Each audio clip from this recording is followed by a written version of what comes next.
ألم تر كيف ضرب الله مثلا كلمة طيبة كشجرة طيبة أصلها ثابت وفرعها في السماء.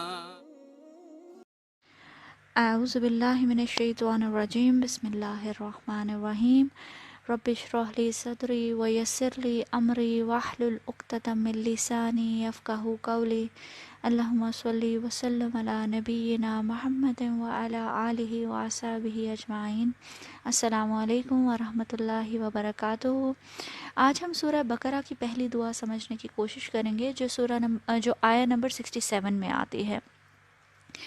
اعوذ باللہ ان اکون من الجاہلین، میں اللہ تعالیٰ کی پناہ مانگتا ہوں کہ میں جاہلوں میں سے ہو جاؤں۔ یہ حضرت موسیٰ کی دعا ہے، اور اس کا واقعہ ہمیں ابن کثیر کی تفسیر میں ملتا ہے کہ حضرت موسیٰ علیہ السلام کی قوم میں ایک شخص بہت امیر تھا، لیکن اس کی کوئی اولاد نہیں تھی۔ اس کے سارے مال و دولت پہ قبضہ کرنے کے لیے اس کے بھتیجے نے اسے قتل کر دیا اور اس کی لاش کسی اور کے دروازے پہ جا کے ڈال دیں۔ پھر صبح ہوتے ہی اس بھتیجے نے خوب شور مچا دیا کہ میرے چچا کو کسی نے قتل کر دیا۔ اس بات پر شدید جھگڑا اور فتنہ پیدا ہو گیا، یہاں تک کہ لوگوں نے ہتھیار اٹھا لیے۔ کسی عقل مند شخص نے سب کو مشورہ دیا کہ اللہ تعالیٰ کا پیغمبر تم لوگوں کے بیچ میں ہے اور تم آپس میں جھگڑ رہے ہو، جا کے حضرت موسیٰ سے مشورہ کرو۔ جب وہ حضرت موسیٰ علیہ السلام کے پاس آئے تو آپ علیہ السلام نے انہیں کہا کہ اللہ تعالیٰ نے حکم دیا ہے کہ تم گائے ذبح کرو، یعنی کہ اسی وجہ سے سورہ بقرہ کو بقرہ کہا جاتا ہے، اس واقعے کی وجہ سے، کیونکہ بقرہ عربی زبان میں گائے کو کہتے ہیں۔ تو جب بنی اسرائیل نے یہ حکم اللہ تعالیٰ کا سنا تو اس پر بنی اسرائیل کہنے لگے کیا آپ ہم سے مذاق کر رہے ہیں؟ تب حضرت موسیٰ نے یہ دعا پڑھے، اعوذ باللہ ان اکون من الجاہلین، میں اللہ کی پناہ مانگتا ہوں کہ میں جاہلوں میں سے ہو جاؤں۔ اس دعا کے ذریعے ہمیں حضرت موسیٰ علیہ السلام سے بہت کچھ سیکھنے کو ملتا ہے۔ پہلی بات تو یہ ہے کہ حضرت موسیٰ علیہ السلام نے فوراً اللہ سبحانہ وتعالیٰ کی پناہ مانگی ان لوگوں میں شامل ہونے سے جو اللہ تعالیٰ کے احکامات کو مذاق سمجھتے ہیں۔ یہ ہمارے لیے ایک بہت زبردست سبق ہے۔ ہم ایسے زمانے سے گزر رہے ہیں جب اللہ کا حکم، قرآن، حدیث کوئی سیریسلی نہیں لے رہا۔ ہر کسی نے اللہ کے حکم کو مذاق سمجھ لیا ہے۔ ولگیرٹی، امورالٹی، بد اخلاقی، فحاشی، لڑائی جھگڑے، بد زبانی، بے ایمانی، سب کچھ کامن ہو گیا ہے۔ لوگ اپنے عمل سے اللہ تعالیٰ کے حکم کا مذاق اڑا رہے ہیں۔ ایسے میں ہمارا ری ایکشن کیا ہوتا ہے؟ ہم کئی گھنٹے بیٹھ کر ایسے لوگوں کو ڈسکس کرتے رہتے ہیں، ایسے لوگوں کو کرٹیسائز کرتے رہتے ہیں جو اللہ تعالیٰ کے حکم کا مذاق سمجھتے ہیں۔ تم نے دیکھا اس نے کیسے کپڑے پہنے ہوئے تھے، تم نے دیکھا وہ کیسے بات کر رہی تھی، آج کل کیسا زمانہ آ گیا ہے۔ پھر ہم لوگوں پہ فتوے لگانے شروع کر دیتے ہیں کہ فلاں تو سیدھا جہنم میں جائے گا۔ ہم لوگوں کی جنت اور جہنم کا فیصلہ کرنا شروع کر دیتے ہیں۔ لیکن حضرت موسیٰ علیہ السلام کے عمل سے ہمیں کیا لیسن ملتا ہے؟ کہ یہ سب کچھ دیکھ کر ہمیں دوسروں سے زیادہ اپنی فکر ہونی چاہیے۔ جیسے جب حضرت موسیٰ علیہ السلام نے دیکھا کہ یہ لوگ اللہ کے حکم کو مذاق سمجھ رہے ہیں تو آپ نے اللہ کی پناہ مانگی۔ ہمیں بھی چاہیے کہ جب کوئی جہالت دیکھیں تو اللہ سے پناہ مانگے کہ کہیں میں جاہلوں میں سے نہ ہو جاؤں۔ آج ہم کوئی جہالت دیکھتے ہیں جس سے اللہ تعالیٰ نے ہمیں بچایا ہوا ہے، تو یہ ریئلائز کرنا ضروری ہے کہ یہ پروٹیکشن صرف اور صرف اللہ تعالیٰ کی طرف سے ہے، اور یہ پروٹیکشن پرماننٹ نہیں ہے۔ تبھی انسان اللہ تعالیٰ سے پناہ مانگتا ہے کہ کہیں میں جاہلوں میں سے نہ ہو جاؤں۔ جاہل عربی زبان میں عاقل کا اپوزٹ ہے، اور عقل کا لفظی مطلب ہوتا ہے باندھنا۔ عقل دراصل جذبات کو باندھ کے رکھنے کا نام ہے۔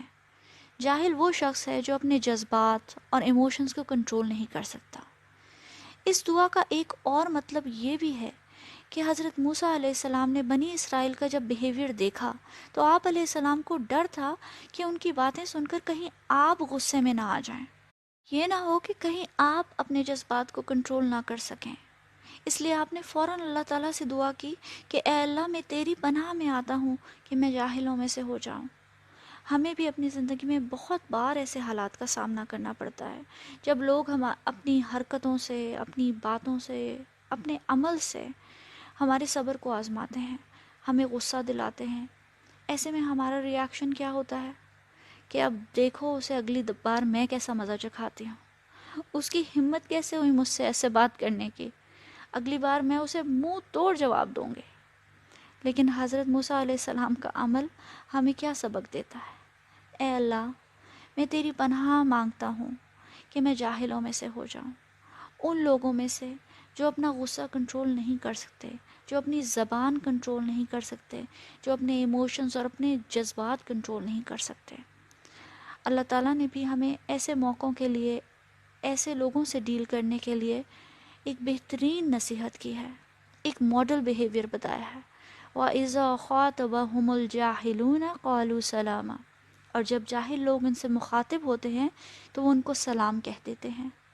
یہاں سلام کا مطلب ہے اگنور کرنا، بحث مباحثے میں نہ پڑنا، پیسفل رہنا۔ لیکن پریکٹیکلی یہ چیز بہت مشکل ہوتی ہے۔ کوئی آپ کی بے عزتی کر رہا ہو، آپ پہ الزام لگا رہا ہو، آپ کا مذاق اڑا رہا ہو، تو ایسے میں اپنے آپ کو کنٹرول کیسے کریں؟ یہ کنٹرول آپ کو اس دعا سے ملے گا، اللہ تعالیٰ کی پناہ میں آنے سے ملے گا۔ ہمارے نبی پاک صلی اللہ علیہ وسلم نے بھی ہمیں غصے سے بچنے کی بہت تلقین فرمائی۔ ابو ہریرہ رضی اللہ عنہ سے روایت ہے کہ ایک شخص نے نبی کریم صلی اللہ علیہ وسلم سے عرض کیا کہ مجھے آپ کوئی نصیحت فرما دیجئے۔ نبی کریم صلی اللہ علیہ وسلم نے فرمایا کہ غصہ نہ کیا کرو۔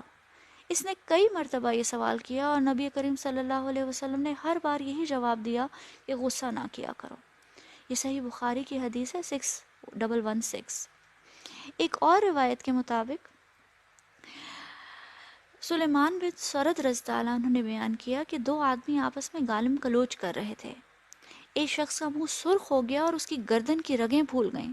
آپ صلی اللہ علیہ وسلم نے فرمایا اگر یہ اعوذ باللہ من الشیطان الرجیم پڑھ لے تو اس کا غصہ جاتا رہے گا۔ صحیح بخاری 3282۔ نوٹ کریں کہ اس حدیث میں بھی نبی پاک صلی اللہ علیہ وسلم کی یہی نصیحت ہے کہ غصے کے وقت بندہ اللہ کی پناہ مانگے۔ حضرت موسیٰ کی اس خوبصورت دعا سے ہمیں یہ سمجھ آیا کہ جب بھی جہالت کو فیس کریں تو کیا ری ایکشن ہونا چاہیے۔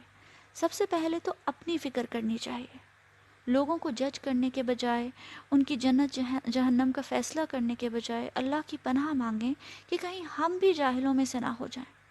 دوسرا ری ایکشن، جب کوئی جاہل آپ کو اوفینڈ کرے، غصے میں آئے بغیر اللہ کی پناہ میں چلے جائیں، تاکہ آپ ان لوگوں میں شامل نہ ہو جائیں جو اپنا غصہ، اپنے جذبات، اپنی زبان کنٹرول نہیں کر سکتے۔ اللہ تعالیٰ سے دعا ہے کہ وہ ہمیں توفیق دے کہ جب ہمیں غصہ آئے، ہمارا سامنا جاہلوں سے ہو، تو ہمیں حضرت موسیٰ علیہ السلام کی یہ خوبصورت دعا یاد رہے اور ہم اپنے غصے کو کنٹرول کر سکیں۔ اللہ سبحانہ و تعالیٰ نے قرآن کریم میں محسنین کی کوالٹیز بتاتے ہوئے کہا ہے وَالْكَاظِمِينَ الْغَيْظَ وَالْعَافِينَ عَنِ النَّاسِ وَاللَّهُ يُحِبُّ الْمُحْسِنِينَ، غصہ پینے والے اور لوگوں سے درگزر کرنے والے، اور اللہ تعالیٰ محسنین سے محبت کرتا ہے۔ اللہم اجعلنا من المحسنین، آمین یا رب العالمین۔ السلام علیکم ورحمۃ اللہ وبرکاتہ۔